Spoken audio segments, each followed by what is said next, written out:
বলা হয় এই ব্রিজের নিচে কোনো এভিল স্পিরিট থাকতো। মানে কি যে সুন্দর খেতে। হ্যাঁ,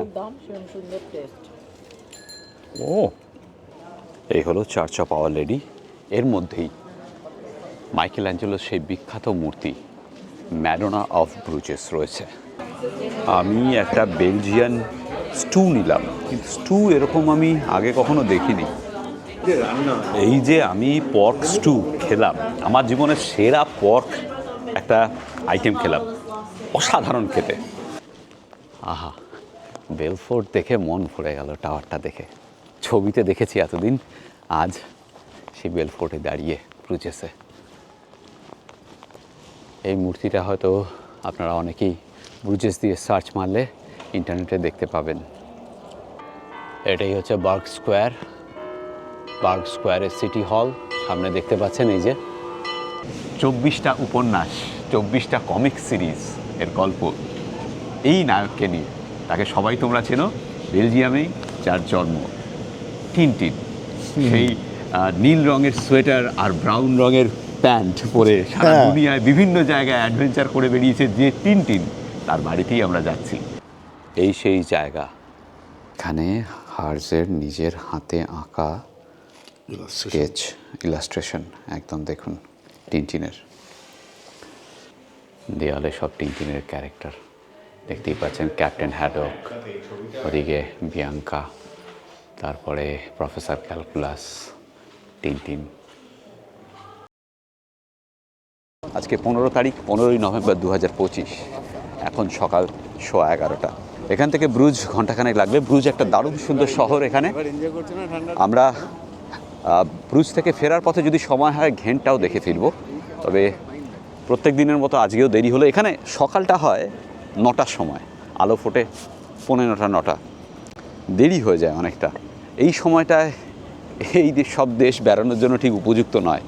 যদি আপনারা গ্রীষ্মকালে আসেন তখন অনেকটা বেশি সময় পাওয়া যায়।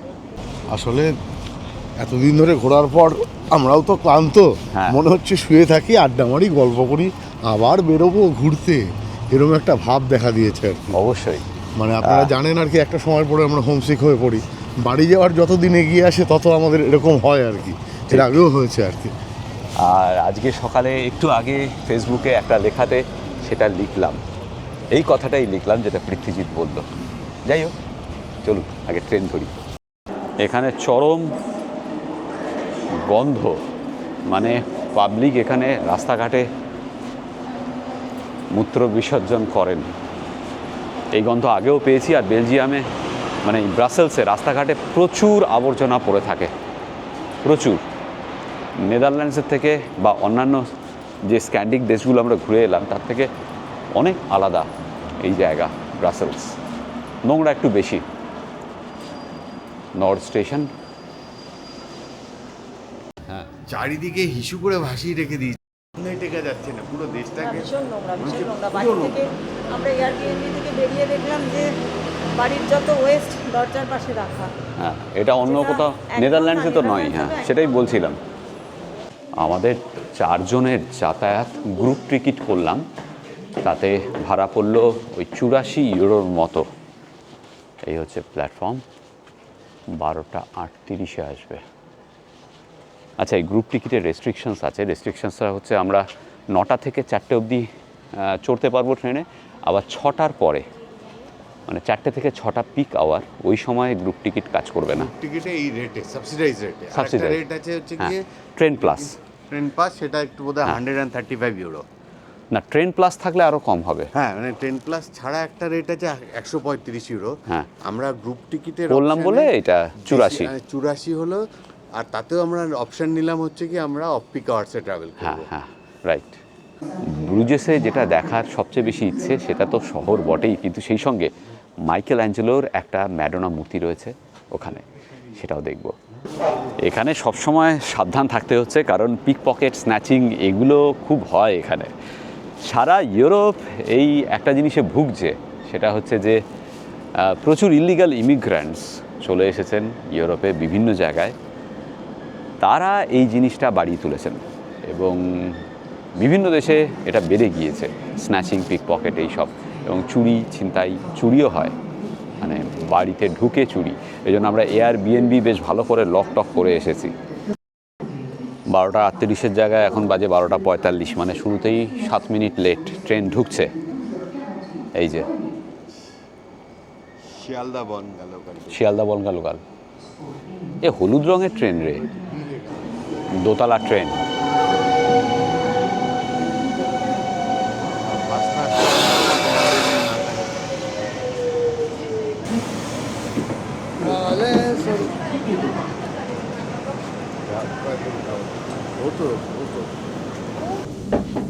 দেখা যাবে ভালো।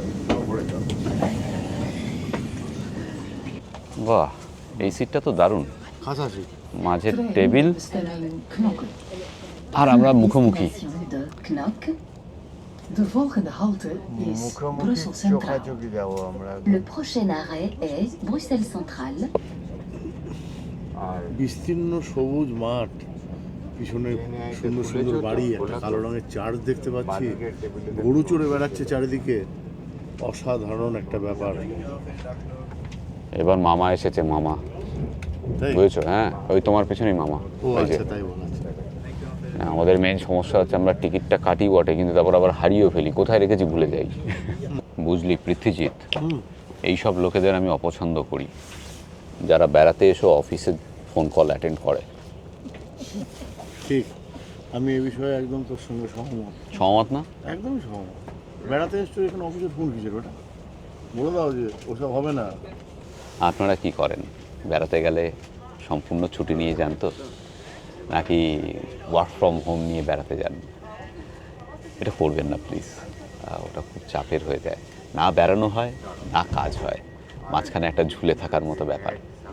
ফ্যামিলি আরও বেশি এফেক্টেড হয়, কারণ আপনি ওয়ার্ক ফ্রম হোম করছেন, টেনশানে আছেন, বা মিটিং অ্যাটেন্ড করছেন। আর বেড়ানো না আপনি করতে পারছেন, না ফ্যামিলি করতে পারছে আপনার সঙ্গে এনজয়। 1:52 বাজে, ট্রেন ঢুকছে ব্রুজেসে। পার্থ কোথায়? কি বলছে? হোমওয়ার্কের কিছু নেই, চলো পায়ে হেঁটে ঘুরবে ব্রুজেস। মানে কোথায় যাওয়ার জন্য ক্যাথিড্রালে যাব, ম্যাডোনার মূর্তিটা দেখতে হবে সবার আগে। এই ম্যাডোনা এবং যিশুর মূর্তি একটু আলাদা বাকিগুলোর থেকে, একে বলা হয় ম্যাডোনা অফ ব্রুজেস, যেটা তৈরি করেছিলেন মাইকেল অ্যাঞ্জেলো 1502 থেকে 1505-এর মধ্যে। এই যে ব্রুজেস, এটা ব্রাসেলসের পশ্চিমে। আরও যদি খানিকটা যাই তাহলেই নর্থ সি, নক বলে একটা জায়গা আছে, সেটা ছাড়িয়ে নর্থ সি। এই ট্রেনটা যেটা করে আমরা এলাম, এটা নকেই যাচ্ছে। এটা একটা ছোট্ট শহর ব্রুজেস, খুব সুন্দর সাজানো গোছানো ছিমছাম ছোট্ট শহর। এখানে পায়ে হেঁটে ঘুরতেই আনন্দ। প্রচুর ক্যাফে, প্রচুর চকলেট, প্রচুর ফ্রাইজ, প্রচুর ওয়াফেল এবং দারুণ সুন্দর মানুষজন, পুরনো দিনের বাড়ি, সবুজ বাগান, গাছপালা, এইসব নিয়েই সুন্দর ব্রুজেস। এখানে লোকাল বাস স্ট্যান্ড, বাসে করেও যাওয়া যায়, আমরা হেঁটেই ঘুরবো। একটাই ভয়, আকাশ তো মেঘলা। আসার সময় ট্রেনে একটুখানি বৃষ্টি হলো হালকা, যদি বৃষ্টি নামে তাহলে সমস্যা। বৃষ্টি নামলে ওই যে ক্যাফেতে ঢুকে যাব। এই যে ক্যানালটা দেখতে পাচ্ছেন, এটা হচ্ছে ঘেন্ট ক্যানাল। এটা এই ব্রুজের চারিদিকে রয়েছে। সামনে আমাদের ডান দিকে যেতে হবে, ক্যানালের পাশ দিয়ে একটা রাস্তা আছে, এই রাস্তা। প্রথমে আমরা একটা পার্কে যাচ্ছি। এই পার্কটার নাম হচ্ছে মাইন ওয়াটার পার্ক। দেখুন এখানে হিসু করছে দাঁড়িয়ে। হ্যাঁ, দেখানো জিনিস হলো না, কিন্তু এখানে মানে এই বেলজিয়ামে এসেই প্রথম এইরকম জিনিসপত্র দেখতে পাচ্ছি আর কি। আমাদের প্রথমে প্ল্যান ছিল ফেরার পথে ঘেন্টেও নামবো, কিন্তু এখন আর হবে না। আমরা যে গ্রুপ টিকিট কেটেছি একটা ডিসকাউন্টে কেটেছি, অফ টাইমে ট্রেনে চড়তে হবে, মানে আমাদের 6টার পরেই আবার আমরা ট্রেনে চড়তে পারবো, 4টে অবধি, আবার তারপর 4টে থেকে 6টা অফ, 6টার পরে। ভালোই হয়েছে, আমরা একটু এখানে ঘুরবো ফিরবো, কোনো একটা লোকাল ক্যাফেতে বসে একটু আড্ডা মারবো, একটু খাওয়া দাওয়া করবো, তারপরে যাবো। ঠিক, তাড়াহুড়োর কিছু নেই। এই যে দেখুন এখানে লোকজন খুব দৌড়ায়, সারা ইউরোপেই এটা একটা চল। পাশ দিয়ে একজন দৌড়ে গেল। এই ওয়েদারে শরীরচর্চা হ্যাঁ, দারুণ জিনিস। এই ওদের শরীরচর্চা করতে হবে আর কি। আর এরা যে পরিমাণ খাওয়া দাওয়া করে, কাজে একটু শরীরচর্চা না করলে মুশকিল আর কি। এখানে এই রকম পোস্টার লাগানো রয়েছে সব জায়গায় ট্যুরিস্টদের জন্য, ইনফরমেশন দেওয়া রয়েছে। ওপারেই মাইন্ড ওয়াটার পার্ক, এই ব্রিজটা দিয়ে পেরোতে হবে। আচ্ছা, এই পার্কটা সেই 19 শতকের মাঝামাঝি সময় তখন থেকে এক্সিস্ট করে। ওইদিকে পার্কটা দেখা যাচ্ছে। বলা হয় মাইন্ড কথাটা মিডল এজের ডাচ একটা শব্দ, তার মানে হচ্ছে এভিল স্পিরিট। বলা হয় এই ব্রিজের নিচে কোনো এভিল স্পিরিট থাকতো, সেই জন্যই নাকি এর নাম মাইন্ড ওয়াটার, আর পার্কের নাম মাইন্ড ওয়াটার পার্ক। দেখুন কি অসাধারণ, আকাশটা নীল থাকলে আরও সুন্দর লাগতো। তবে ফরাসি ভাষায় আবার মাইন্ড কথাটার মানে MINNE, ওখানে লেখা রয়েছে, যেটা পড়লাম, যে মানে হচ্ছে লাভ। আচ্ছা, এই হলো মাইন্ড ওয়াটার, এটাই। আর ওই ব্রিজ পেরিয়ে এলাম, ওই ব্রিজের নিচেই এভিল স্পিরিট থাকতো আর কি। মধ্যযুগে মানুষদের মধ্যে কুসংস্কার অনেক বেশি ছিল, এই ইউরোপে বিশেষ করে। কিন্তু একটা জিনিস দেখুন, ইউরোপের ট্রানজিশনটা, এটা কিন্তু চমকে দেওয়ার মতো, তাই না? ওই ভাইকিংরা সুইডেনের কি দুর্ধর্ষ জলদস্যু ছিল। সুইডেন, ডেনমার্কের লোকেরা কলোনি স্থাপন করেছে। সুইডিশরা অবশ্য কোথাও কলোনি স্থাপন করেনি। কিন্তু তারপর এই আস্তে আস্তে যে ট্রানজিশনটা হলো 100-150 বছরে, সেটা কিন্তু সাংঘাতিক, তাই না? সারা পৃথিবীতে সবচেয়ে সভ্য সমাজ যদি আমরা ভাবি, তাহলে বোধহয় ইউরোপেই সেটা, উইদাউট এনি ডাউট। আর বিতর্ক তো থাকবেই অবশ্যই। আমরা এবার পার্কের মধ্যে দিয়ে হাঁটছি।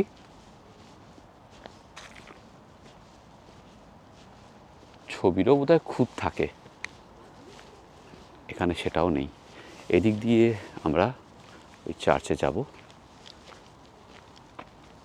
গুগল ম্যাপ যা বলছে। আচ্ছা, অনেকে হয়তো অবাক হচ্ছেন যে আমি কিভাবে রাস্তা চিনে যাচ্ছি। কিছুই না, গুগল ম্যাপ। প্রথমে আপনি AI ইউজ করুন, যে কোনো AI, ChatGPT হতে পারে, পারপ্লেক্সিটি হতে পারে। তাকে বলুন 2 ঘন্টায় আমি ব্রুজেস ঘুরতে চাই হেঁটে, আমাকে একটা ট্যুর প্ল্যান বলে দাও। AI আপনাকে দিয়ে দেবে কোন কোন জায়গায় আপনি যাবেন। তারপরে সেই জায়গাগুলো আপনি গুগল ম্যাপে দিয়ে দিন। তাহলে গুগল ম্যাপে পরপর অ্যাড প্লেস করে দিয়ে দিলে গুগল ম্যাপ আপনাকে রুট তো দেখিয়ে দেবে, পায়ে হাঁটা রুট। খুব সহজ। মানে আপনার কাছে যদি ইন্টারনেট থাকে, মোবাইল ফোন থাকে, ইন্টারনেট থাকে, তাহলে যে কোনো জায়গা আপনি সারা দুনিয়ায় খুব সহজেই ঘুরে ফেলতে পারবেন। প্রথমে AI জায়গাগুলোর পয়েন্টগুলো জেনে নিন। ইতিহাস জানতে চাইলে AIকে জিজ্ঞেস করুন, ইনস্ট্যান্টলি পেয়ে যাবেন। আমি পারপ্লেক্সিটি ইউজ করি, কমফোর্টেবল বেশি লাগে আমার কাছে। আপনি অন্য যে কোনো AI ইঞ্জিন ইউজ করতে পারেন, কোনো কিছু যায় আসে না, সব মোটামুটি একই। আরও একটা কথা বলে দিই আপনাদের, এটা হচ্ছে কোনো একটা স্ট্রাকচার দেখলেন, কোনো একটা বিল্ডিং দেখলেন, কোনো একটা মূর্তি দেখলেন, তার সম্পর্কে জানবেন কিভাবে? কাউকে জিজ্ঞেস করার দরকার নেই। গুগল লেন্সের ছবিটা তুলে আপনি গুগলকে জিজ্ঞেস করুন, অটোমেটিক্যালি ও বলে দেবে ওই স্ট্রাকচারটা, আর্কিটেকচারটার ইতিহাস এবং বাকি সব কিছু। তো খুব সহজেই আজকালকার দিনে আমরা তথ্য পেয়ে যেতে পারি। এই যে এই বিল্ডিংটা, এটা হচ্ছে কাসল মাইন্ড ওয়াটার লেকের পাশেই একটা দারুণ সুন্দর কাসল মাইন্ড ওয়াটারের পাশেই একটা রেস্তোরাঁ রয়েছে। এই কাসলটা খুব সম্ভবত এখন হোটেল, আমি বুঝতে পারছি না, এটা সার্চ করে দেখতে হবে।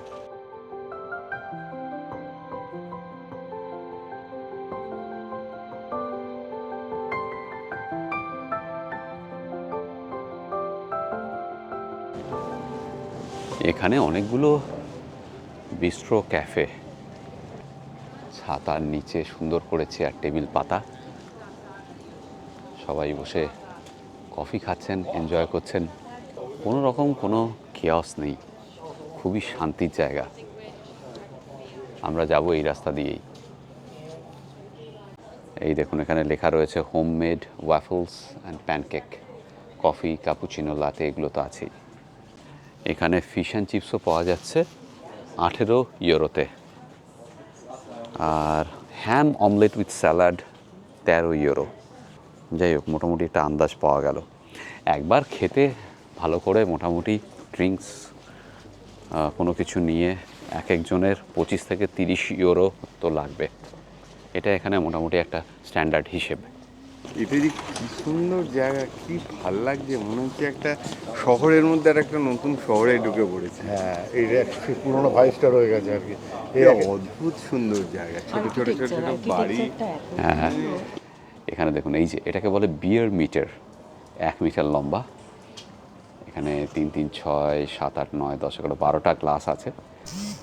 আপনি বেলজিয়াম এলে এই জিনিসটা অনেক বারে বা অনেক ক্যাফেতে বা অনেক পাবে পাবেন। হ্যাঁ, মানে ওই বেলজিয়ামের যেটা ডিলারিয়াম ভিলেজ বলে আর কি, হ্যাঁ, স্ট্রিট সেখানে ব্রাসেলসে খুব বিখ্যাত। ব্রাসেলসে। হ্যাঁ, তো এই জিনিসটায় মানে 12 রকমের বিয়ার আপনাকে সাজিয়ে দেবে। এটাকে বলে মিটার বিয়ার। মিটার বিয়ার, 1 মিটার লম্বা, 12টা গ্লাস। যাই হোক, এখানে একটা হ্যান্ডমেড চকলেটের দোকান। না না, সবই বেকারি। ওয়াও, অসাধারণ। চলো একটা প্যাস্ট্রি খাই। এটা বানতা হ্যায়, बनता है একটা কি নেই? we can eat and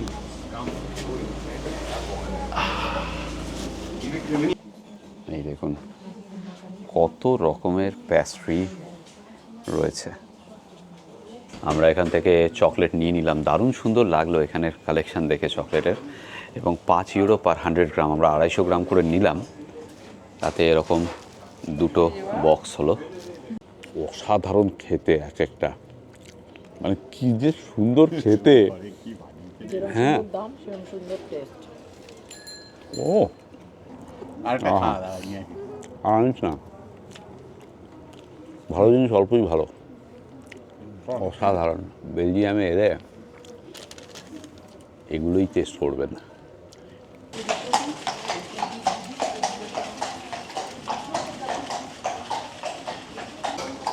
এখানে এলে মানে ব্রুজেসে এলে এই ঘোড়ার গাড়ি করেও ঘুরতে পারেন, তবে খরচ বেশ বেশি। খুব সম্ভবত 100 থেকে 150 ইউরো নেবে, বেশিই নিতে পারে। আমি ঠিক জানি না, দেখে বলতে হবে। দেখুন কোথায় এসে পড়লাম আমরা। কি অপূর্ব একটা ছোট্ট শহর এই ব্রুজেস, এত সুন্দর সাজানো গোছানো। আচ্ছা, আরও একটা কথা বলি, এখানে কানালে বোট রাইড হয়। এবার এখন তো দেখতে পাচ্ছি না এখানে কোনো বোট। যতটুকু আমি জানি বোট রাইড হয়, ওই 25-30 ইউরো করে টিকিট, তাতে এই কানাল দিয়ে পুরো ঘোরায় ব্রুজেস। এই যে চলে এসেছে, এই বোটে করেই ঘোরায় পুরো ক্যানালে।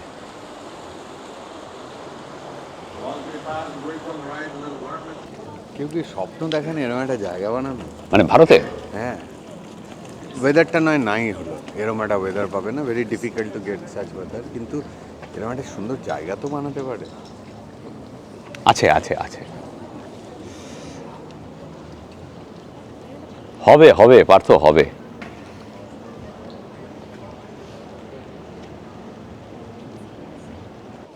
এই হলো চার্চ অফ আওয়ার লেডি। এর মধ্যেই মাইকেল অ্যাঞ্জেলোর সেই বিখ্যাত মূর্তি ম্যাডোনা অফ ব্রুজেস রয়েছে, যেটা বলছিলাম 1501 থেকে বা 2 থেকে 5 এই সময়ের মধ্যে তৈরি করা হয়েছিল এই মূর্তি। ইটালির বাইরে মাইকেল অ্যাঞ্জেলোর একটাই কাজ গিয়েছিল, সেটা হচ্ছে এই মূর্তিটি। আর কোনো মূর্তি ইটালির বাইরে যায়নি। দ্বিতীয় বিশ্বযুদ্ধের সময় নাজি বাহিনী এই মূর্তিটাকে ডিস্ট্রয় করতে চেয়েছিল, লুকিয়ে রেখেছিল। শেষ মুহূর্তে আমেরিকানরা এটা উদ্ধার করে। উল্টো দিকে মিউজিয়াম রয়েছে, ঢুকবো ওখানে, আগে চার্চে ঢুকি। ওয়াও,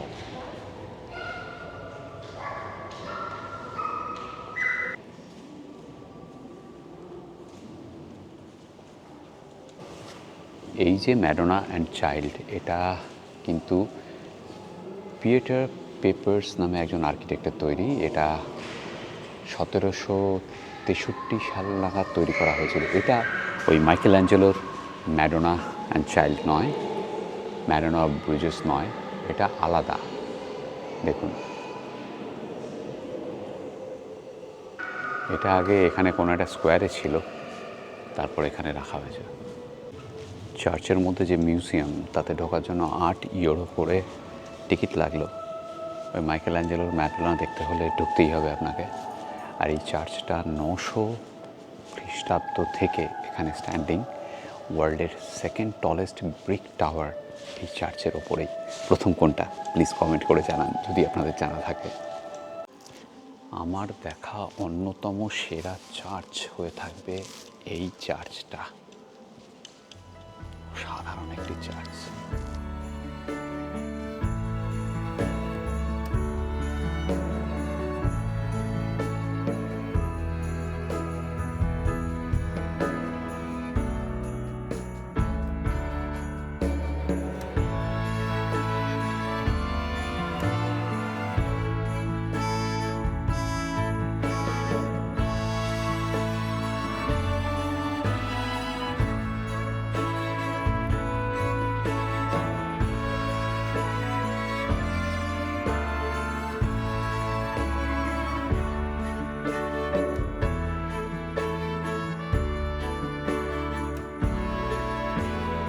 বারো এবং 13 শতকে এখানে গ্রেভের ভেতরে পেন্টিং করা হতো এরকম।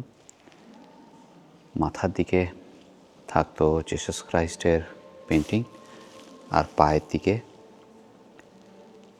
লেডি অ্যান্ড চাইল্ড, এই যে দেখতে পাচ্ছেন। এই হলো ম্যাডোনা অফ ব্রুজেস। স্থানীয় এক কাপড়ের ব্যবসায়ী, তার নাম ছিল জ্যান মর্সকর্ন।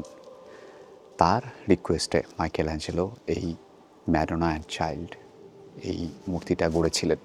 এটা only a few of Michelangelo's work, যা মাইকেল অ্যাঞ্জেলোর জীবনকালে ইটালির বাইরে গিয়েছিল। 100 ডুকাটস পারিশ্রমিক পেয়েছিলেন মাইকেল অ্যাঞ্জেলো এই কাজটা করার জন্য, যা সেই সময়ের একজন শিল্পীর 13 বছরের পারিশ্রমিকের সমান ছিল। আচ্ছা, এই মূর্তিটা ব্রুজেসে এলো, তারপর এখানেই প্রতিষ্ঠা করা হয়েছিল।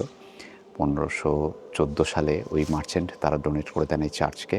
1502 থেকে 5 এটা হচ্ছে তৈরির সময়কাল, কিন্তু কখনো এটা এখান থেকে অন্য কোথাও যাওয়ার কথা ছিল না। কিন্তু দুবার এই মূর্তিটা এখান থেকে সরানো হয়েছিল। প্রথমবার ফ্রেঞ্চ রেভলিউশনের সময় এখান থেকে প্যারিসে নিয়ে যাওয়া হয়, কিন্তু নেপোলিয়ন যখন ওয়াটারলু যুদ্ধে হেরে যান তখন আবার প্যারিস থেকে এখানে নিয়ে আসা হয়। আর দ্বিতীয়বার অবশ্যই দ্বিতীয় মহাযুদ্ধের সময় হিটলার বাহিনী এটাকে নিয়ে যায় বার্লিনে। সেখানে হিটলারের প্ল্যান ছিল নিজের একটা মিউজিয়াম করার।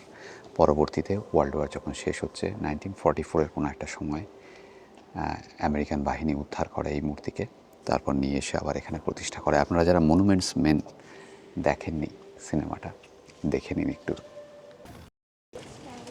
বাইরে বৃষ্টি শুরু হয়ে গিয়েছে, চলো কোথাও গিয়ে এটা বসে পড়ি, একটু খাওয়া দাওয়া করি। 4:03 বাজে, আমাদের মোটামুটি ঘন্টা দুয়েক সময় কাটাতে হবে এখন। না 6টার পরেই আমরা চলে যাবো। 6টার পরেই চলে যাব, কারণ 6টার পরেই আমরা ট্রাভেল করতে পারবো, তার আগে নয়। এখানে আরও দুটো জায়গা খুব সুন্দর, একটা ব্রুজ স্কোয়ার আর একটা মার্কেট স্কোয়ার, কিন্তু এখন এখান থেকে হেঁটে যেতে মিনিট 10 টাইম লাগবে। 600 মিটার এখান থেকে, ভিজে যাব সম্পূর্ণ। আমরা আপাতত এই সামনেই কোনো একটা জায়গায় এখানে একটা ক্যাফে ট্যাফে দেখে বসে যাই, বৃষ্টি থামলে তারপর আবার যাওয়ার চেষ্টা করব। আমি একটা বেলজিয়ান স্টু নিলাম, কিন্তু স্টু এরকম আমি আগে কখনো দেখিনি। স্টু মানে তো আমি ভেবেছিলাম লিকুইড কিছু হবে। ভেতরে পর্ক রয়েছে আর ফ্রাইস দিয়েছে। লুবি খাচ্ছে বার্গার, পার্থ আর পৃথ্বী খাচ্ছে হচ্ছে ফিশ অ্যান্ড চিপস। দারুণ সুন্দর একটা ক্যাফে। দাম মোটামুটি এই জিনিসগুলোর 15 ইউরো। বেলজিয়ান এই যে স্টু, এটার দাম 15 ইউরো। ফিশ অ্যান্ড চিপস মনে হয় তাই 18 ইউরো, এরকম কিছু। এই যে স্টু, তুই এখানে বলছিস মানে যেটা তরল ভেবেছিল আর কি, মানে হবে আরেক জায়গায় এরকম স্টু অর্ডার দিয়ে আমরা এই ধরনের একটা মাখো মাখো জিনিস ছিল, সেটা কোথায় বলতো? রাজস্থানে না, রাজস্থানে তো আমি যাইনি তোর সঙ্গে। সেটা হচ্ছে আমরা যখন দিল্লিতে গেছিলাম, ও আচ্ছা, করিমসে আমরা মাটন স্টু অর্ডার দিয়েছিলাম। হ্যাঁ, ইস্টু, হ্যাঁ, এটা ইস্টু। ইস্টু। সেইখানে ব্যাপারটা আমরা বুঝলাম যে না, যেটা ভাবছি সেটা না। এখানেও একদমই আলাদা স্টু, খাইয়ে দিচ্ছে।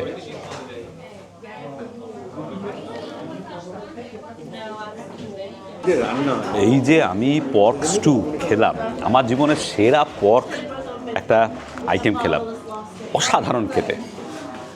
আর এখানে প্রত্যেক দিন আমাদের এসে বলে গেল যে ভিডিও করছি দেখি বোধহয় প্রত্যেক দিন 500 কিলো করে এই পর্ক রান্না হয় 12 ঘন্টা ধরে। আরেকবার দেখুন কি অদ্ভুত সুন্দর যে টেস্ট পর্কের।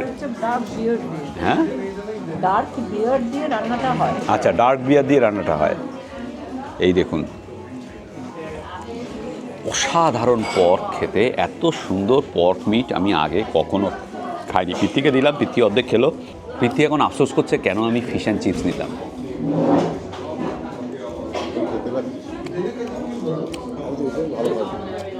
অসাম।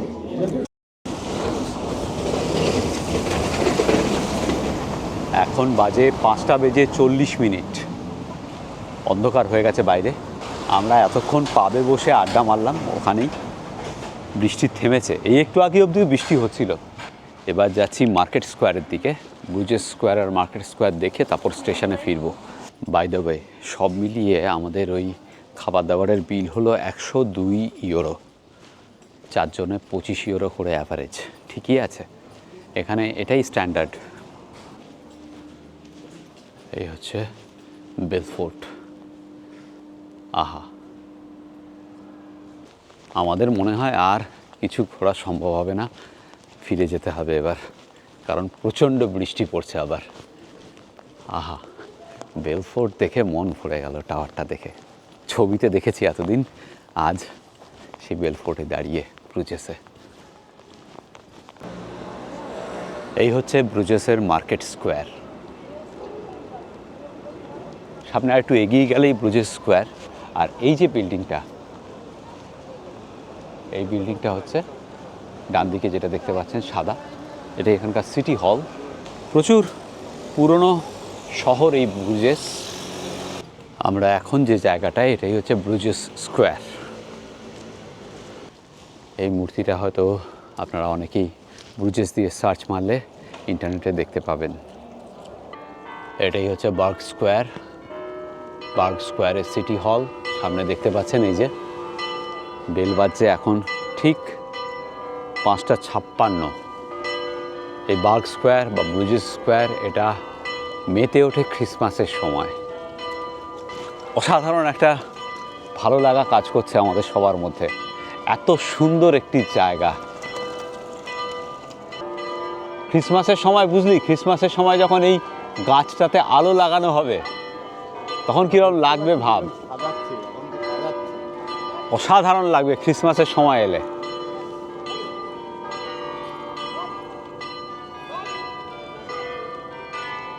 আমরা একটা শাটেল বাস নিয়ে নিলাম, এখানে চলে।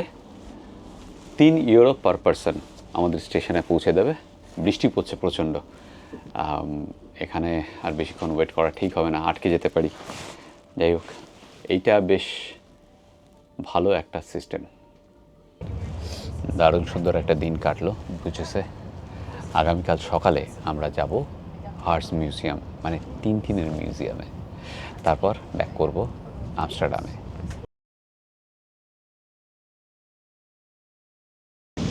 আজকে 14 তারিখ, 14ই নভেম্বর 2025। আজকে চিলড্রেন্স ডে।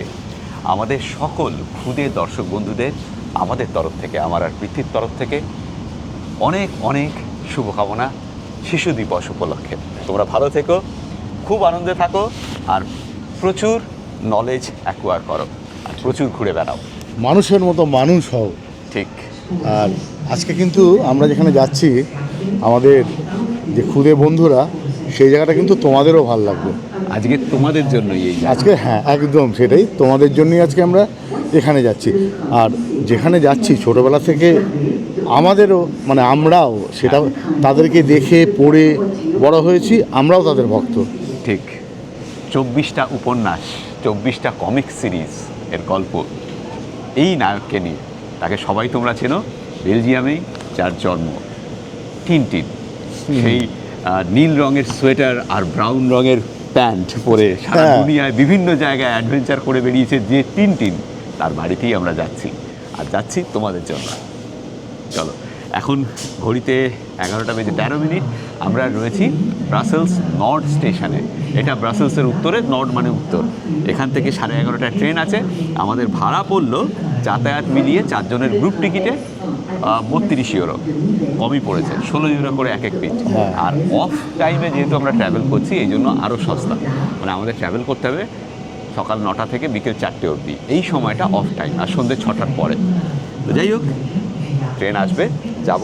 যে স্টেশনে গিয়ে নামতে হবে সেটা 10টা স্টেশন পরে লুভেন লা নিউ এই স্টেশনে। সেখান থেকে 5 মিনিট হেঁটেই টিনটিনের বাড়ি, হার্টস মিউজিয়াম। হার্টস হচ্ছে যিনি টিনটিনের সৃষ্টিকর্তা, তিনি। চলো তোমাদের নিয়ে আজকে টিনটিনের বাড়ি দেখাই। আর আজকে টিনটিনের বাড়ি ঘুরে বিকেল 4টে বাস ধরে এখান থেকে ফিরে যাব অ্যামস্টারডাম। আগামীকাল আমাদের অ্যামস্টারডাম থেকে ফ্লাইট, যাব হেলসিঙ্কি, হেলসিঙ্কি থেকে নতুন দিল্লি ফ্লাইট সন্ধ্যে 6:30টায়। তারপর পরশুদিন সকালে নতুন দিল্লি থেকে 9:30টায় ফ্লাইট ধরে বাড়ি পৌঁছাবো 12টা নাগাদ।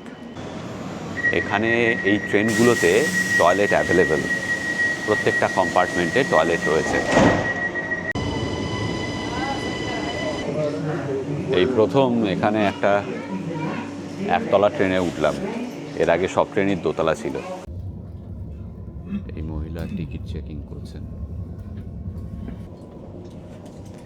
এই ব্রুজেস, যেটা আমরা গতকাল ঘুরেছি, অসাধারণ একটি জায়গা। আমি যদি বেলজিয়াম আবার কখনো আসি, ব্রুজেস যাওয়ার জন্যই আসবো এবং সেখানে থাকবো, তাই তো? একদম।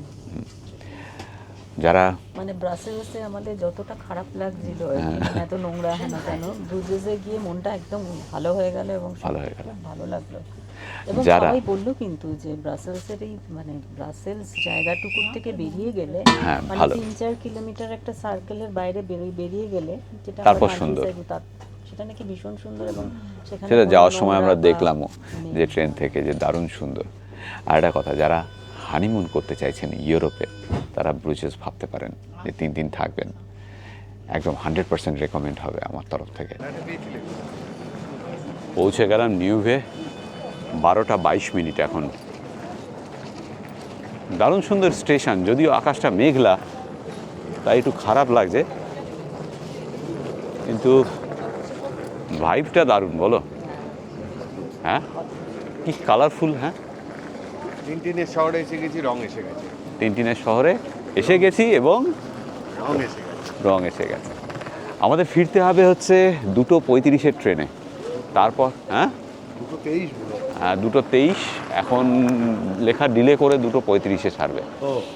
তো যাই হোক, ওই অবধি আমাদের টাইম আছে, মানে 2 ঘন্টা মতো টাইম আছে। এখান থেকে হেঁটে জাস্ট 5 মিনিট লাগবে পৌঁছাতে মিউজিয়ামে। দেখে 2 ঘন্টার মধ্যে ফেরত চলে আসবো আমরা। আর 4:30 আমাদের বাস, 3:30-এর মধ্যে ব্রাসেলসে পৌঁছে যেতে হবে। ওর পরের ট্রেন হলে সমস্যা হবে। লৌভেন লা নিউ, জানি না উচ্চারণ ঠিক করছি কি না। স্টেশনটা কিন্তু খুব সুন্দর। সামনেই ডান দিকে হার্টস মিউজিয়াম। স্টেশন থেকে হেঁটে জাস্ট 7-8 মিনিটই লাগবে।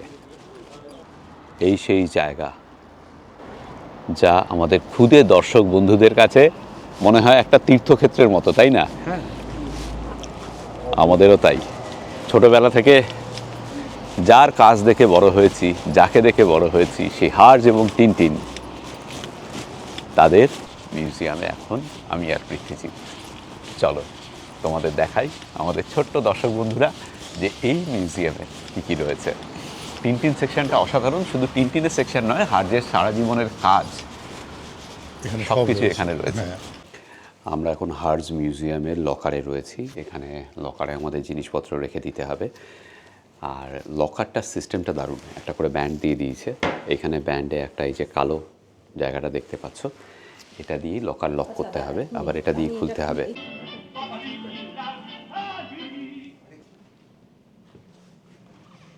সেই বিখ্যাত চাঁদে টিনটিন,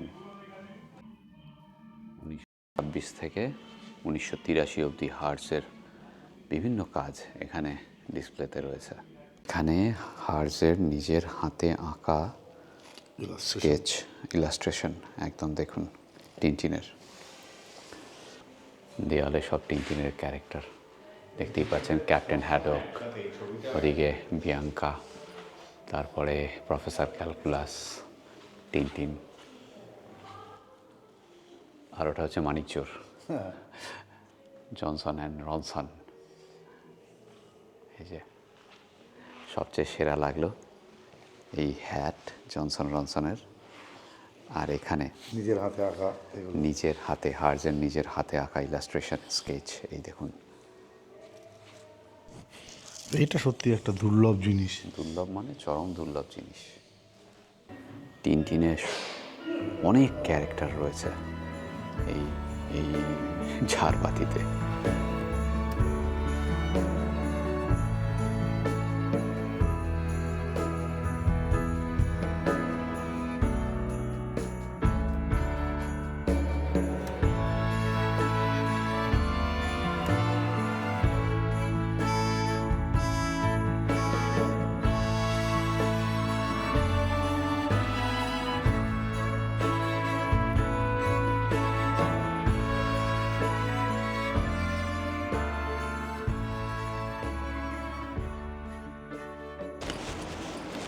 বেশ লাগলো hertz museum.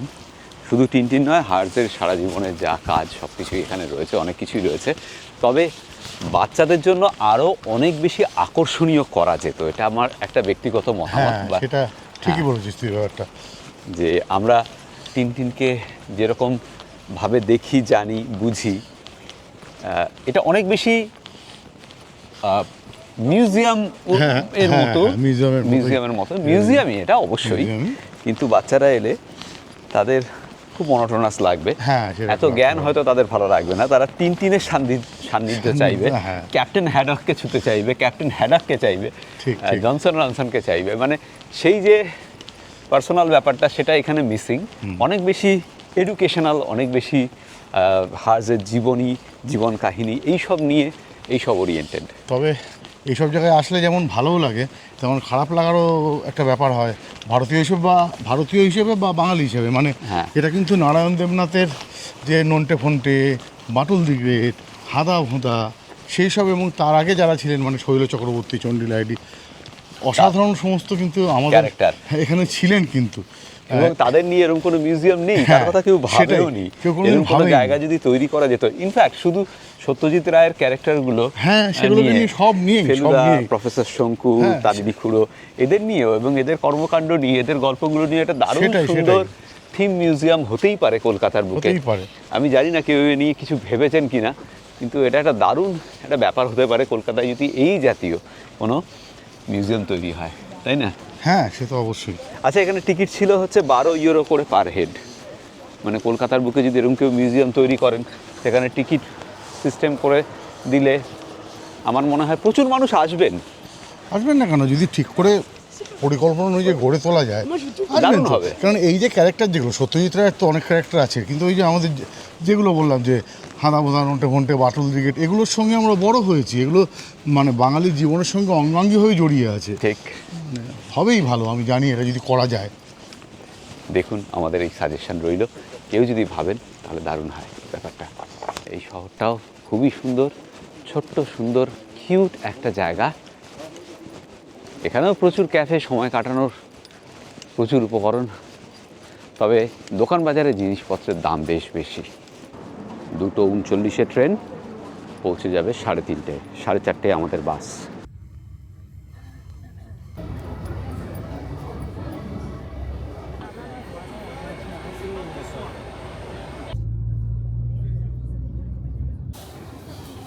Tata tata tata, সাবধানে যাস। আমি ওকে বলছি সাবধানে যাস, যাচ্ছি তো আমরা, ভালো করে সাবধানে যা। হ্যাঁ, যাচ্ছি। বিরাট বড় এয়ারপোর্ট, এই স্কিফল এয়ারপোর্ট আমস্টারডামের। আমাদের ব্যাগেজ ড্রপ, সিকিউরিটি সব কিছু হয়ে গেছে। আমাদের গেট হচ্ছে C18। যতটুকু দেখে বুঝছি, নতুন দিল্লির যা ট্রাফিক তার তুলনায় বোধহয় প্রায় 2-3 গুণ ট্রাফিক রয়েছে এখানে। ওয়েল ম্যানেজড এয়ারপোর্ট, খুবই সুন্দর ব্যবস্থা এখানে। আর আমরা যে ট্রেনে করে এলাম, ট্রেনটা একদম এয়ারপোর্টের ভেতরে ঢুকে গেল। মানে কোনো রকম বেশি হাঁটাহাঁটির ব্যাপার নেই, খুব সুন্দর করে ওয়েল প্ল্যান্ড একদম ব্যাপার। অনেকে হয়তো ভাবছেন যে আমরা এখান থেকে হেলসিঙ্কি কেন যাচ্ছি। আমরা সরাসরি নতুন দিল্লি যাচ্ছি না কেন বা মুম্বাই যাচ্ছি না কেন, তার মূল কারণ হচ্ছে আপনারা জানেন আমরা গ্রুপ ট্যুর নিয়ে এসেছিলাম। সেই গ্রুপ ট্যুরের ব্লক বুকিং ছিল নতুন দিল্লি থেকে হেলসিঙ্কি, রিটার্নটাও সেভাবেই ছিল। আমরা শুধু টিকিটের ডেটটা চেঞ্জ করিয়ে নিয়েছি, আমাদের ফ্লাইট রিটার্ন ওখান থেকেই আছে।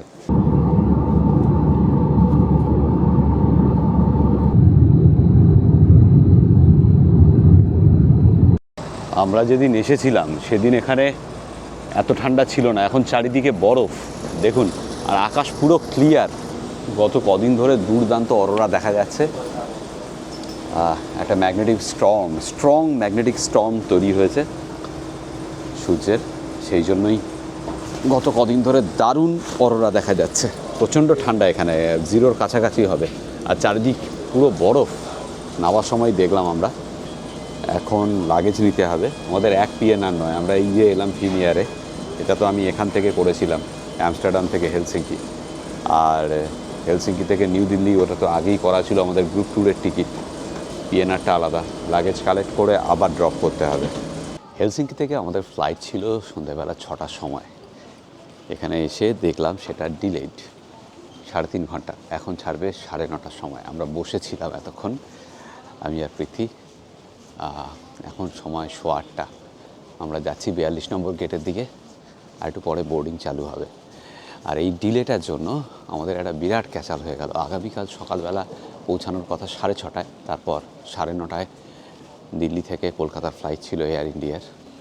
এখন এই ফ্লাইটটা পৌঁছাবে 9:30টায়, মানে আমরা কলকাতার ফ্লাইট এয়ার ইন্ডিয়ার ধরতে পারবো না দিল্লি থেকে। কী আর করা, কিছু করার নেই। আমরা এখন বিকেল 5টায় আকাশা এয়ার তার টিকিট পেয়েছি, সেটা করেই যেতে হবে। মানে একদম প্রচুর সমস্যা হয়ে গেল আর কি। টাকা পয়সা তো বটেই, সেই সঙ্গে ডিলে, যাতা। এয়ার ইন্ডিয়ার টিকিটটা পুরো গেল, আবার আকাশার টিকিট করতে হলো। রাত 9:12 বোর্ডিং করছি আমরা।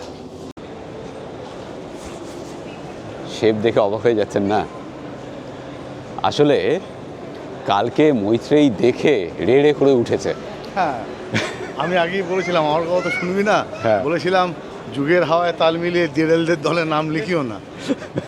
তীব্র প্রতিবাদ। যাই হোক, আজকে তো 9:30টায় নামলাম আমরা, তারপর চলে গিয়েছিলাম আমাদের বন্ধু রেখা তথাগতর বাড়িতে। রেখা তো আমাদের সঙ্গে এই ট্যুরের শুরুতে ছিল, আপনারা জানেন যারা দেখছেন এই সিরিজ। ওদের বাড়িতে গিয়ে স্নান করে এই দাড়ি টাড়ি কেটে ফ্রেশ হয়ে এবং মাছের ঝোল দিয়ে ভাত খেয়ে তারপর আবার এয়ারপোর্টে এলাম, কারণ 5টায় ফ্লাইট আমাদের, 9:30টায় নেবে। এতক্ষণ সময় কীভাবে কাটাবো? তথাগতকে ফোন করেছিলাম, বললো চলে এসো। ওরা এসেছিলো এয়ারপোর্টে দুজনেই, এসে আমাদের নিয়ে গেছে, আবার ড্রপ করে দিয়ে গেল। দারুণ সুন্দর আড্ডাও হলো খানিকক্ষণ। আর এখন 5টায় ফ্লাইট, সকালবেলা 9:30টার ফ্লাইট তো আমরা মিস করেছি জানেনই। আশা করা যায় ঠিকঠাক মতো এবার পৌঁছে যাব। ঘড়িতে সময় এখন 4:25 বোর্ড করছি আমাদের ফ্লাইটে। পৃথ্বীজিৎ, অবশেষে বাড়ি। হ্যাঁ, আপাতত প্লেনে উঠছি, কলকাতায় নামার পরে তারপরে সেটা আরেকবার বলবো যে অবশেষে বাড়ি। ঠিক, এই যে কি আনন্দ আমাদের। মানে আগেও বলেছি, আপনারা যখন বেড়াতে যান আপনাদের আনন্দ হয়, আমরা যখন বাড়ি ফিরি আমাদের সেই রকমই আনন্দ হয়।